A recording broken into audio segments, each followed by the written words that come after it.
Good day, welcome to your news at noon on Kaieteur Radio. I'm Kevin Smith. These are the top stories we're tracking.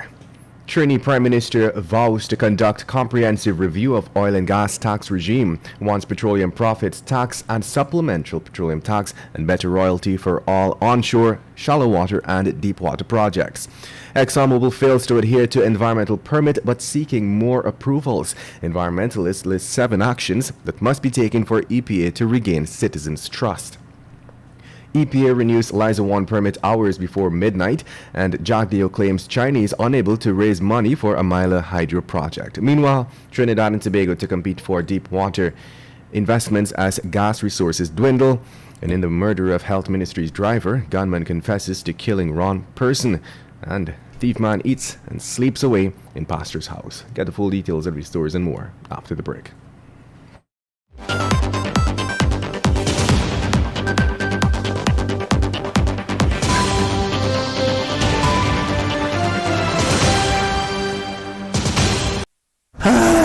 Not a single bar of service. Not with us. Digicel officially has the best mobile coverage in Guyana. Ookla, the company behind Speed Test, recognizes Digicel as the network with the best mobile coverage in Guyana. Be it in Georgetown or in NI, we got you covered. Digicel, better together.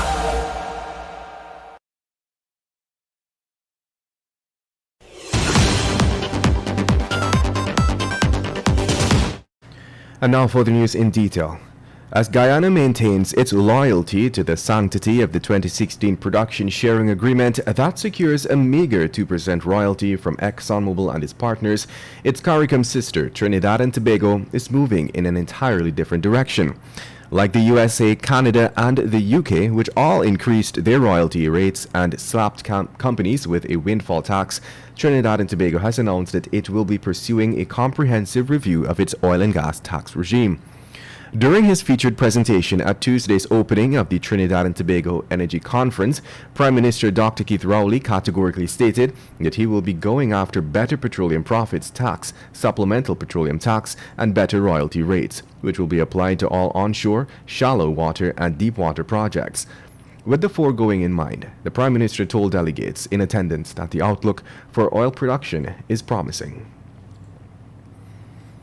Meanwhile, ExxonMobil has submitted an application to the Environmental Protection Agency seeking approval to start up its 5th project in the Stabroek Block, Uaru Plus. But to date, the oil company is yet to comply with the laws of Guyana and the provisions of the permits it received thus far from the regulator body. This is according to environmentalist Simone Mangaljoli. Mangaljoli said she was curious as to why the EPA is indulging ExxonMobil in practices that evade international best practice standards and violate the legal requirements of the Environmental Protection Act and environmental permits it currently holds. The EPA has opened a 28-day period where members of the public can give their comments on an application Exxon made for the Uaru project. To this end, she listed 7 actions that must be taken for the public's confidence in the EPA to be regained. Enforce parent company insurance, cancel yellowtail environmental permit, reduce startup time for flaring, end illegal gas flaring. All permits must align with international best practices. ExxonMobil must sign environmental impact assessments, and Gas to Energy environmental impact assessment must comply with law.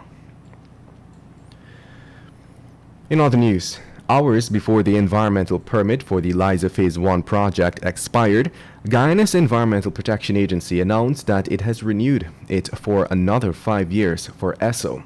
The initial permit officially expired at midnight on Tuesday, May 31st. The Liza 1 oil field in the Stabroek Block first began pumping oil in December 2019 after hydrocarbons were found in commercial quantities in 2015. The field is being produced by an FPSO vessel, the Liza Destiny, with an installed capacity of 120,000 barrels per day. Just last week, international lawyer Melinda Janke had called on the EPA not to renew the permit until a better deal is forged for Guyana.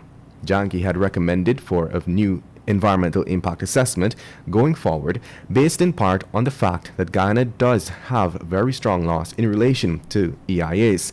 She lamented, however, those laws are not being implemented or enforced.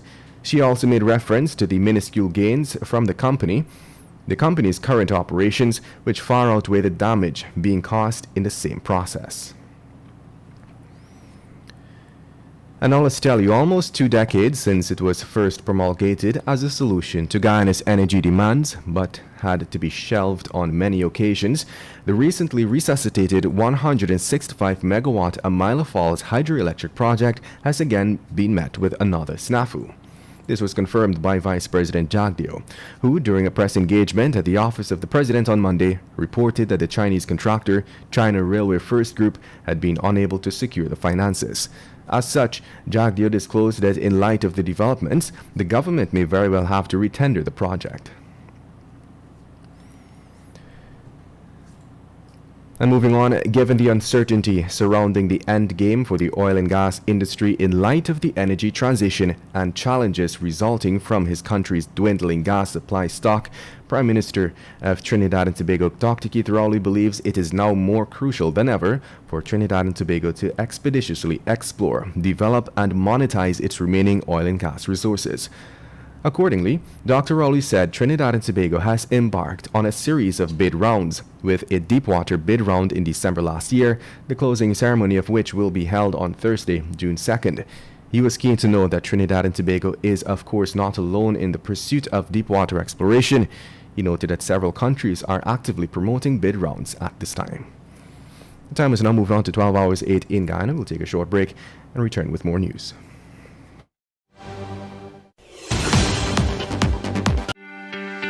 This is GHK Lal inviting you to join me weekdays from Monday to Friday on the National Outlook for commentary on a range of issues. Immediately after the 12 noon and 7 p.m. newscasts on Kaieteur Radio at 99.1 FM and 99.5 FM. Looking forward to you sharing in the conversation.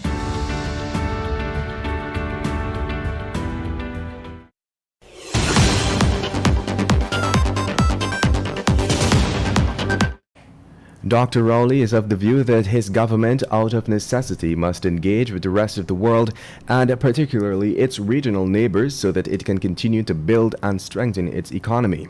High on his agenda has been the development of economic cooperation in the energy sector. To this end, the Prime Minister said that Trinidad has executed unitization agreements with Venezuela, Barbados and Grenada to allow for the exploration of hydrocarbon resources in the maritime boundaries shared with these countries.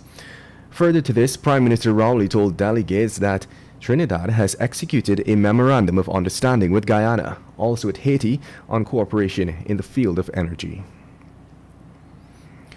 Meanwhile, one of the security guards arrested on Friday last for the murder of the Ministry of Health's driver has reportedly confessed to killing the wrong man. The dead man, 23-year-old Colin McPherson, was shot 4 times on Thursday last by a lone gunman in front of his Defield Sophia home.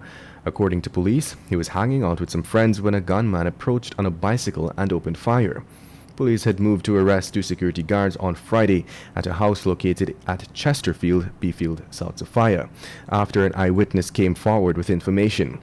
We were told that the suspects are brothers and the police ranks were forced to release the elder brother after the younger one was identified as the killer.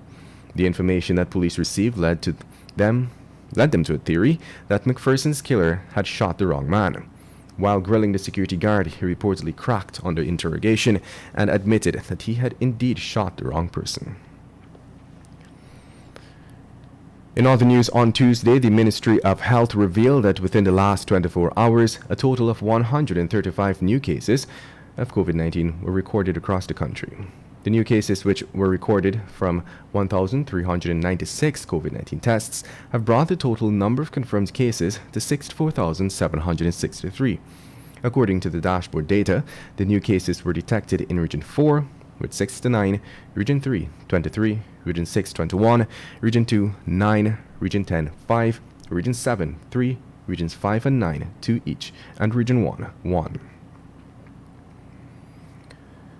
The family and friends of Rohit Hansraj, a laborer from Wakenham, Region 3, were thrown into a state of mourning on Saturday after he was reportedly shot dead by one of his co-workers. The incident, which claimed the life of the 29-year-old father of 2, occurred around 14 hours at Tiger Creek, Essequibo River. He was reportedly shot by a 35-year-old man of Aliki village, Essequibo River, the Guyana Police Force said in a report on Monday. It is understood that at the time of the shooting, the men were employed with Tulsi Prasad Logging Company as operators. And in other news, a well-known thief man around the Parika East Bank Essequibo area, identified as Devon, on Sunday reportedly ate a slice of watermelon, smoked a joint, and fell asleep in a pastor's kitchen. Later that day, the pastor, Moti Singh, posted photographs of the sleeping Devon on Facebook and thanked God for protecting his family from the intruder. Around 5 hours 30, Singh said his wife got up from their bed and went downstairs. A few moments later, while he was still turning over to have another round of sleep, she returned and told him in a quiet but panicky voice that someone was downstairs sleeping. Singh said he spotted a smoked out ganja spliff and a lighter close to his stove. He reportedly gained entrance inside via the front window by removing a board from the pastor's house. It is understood that Devon has since been placed before the court and charged for the offense he committed. And at this time, we wrap things up with the page 7 of today's Kaieteur News. Do not embrace the decisions of foolish politicians. When a government elected by the people to govern the people does not care for the people and so disregard their pleas for betterment, it clearly means that government is not fit to govern a democratic society. So what do you want of the US, UK, and Canada? But it is clear that the governments there care about their citizens, for they listen and adhere to their pleas. In the name of the Creator who engineers our fight, the citizens of this land will not sit idly by and let Guyana be governed by foolish politicians. We cancel all the plans and schemes channeled from the dark side today. Guyana will rise again. Its citizen will make sure of that. And that brings us to the end of today's News at Noon. I'm Kevin Smith. Thank you for listening.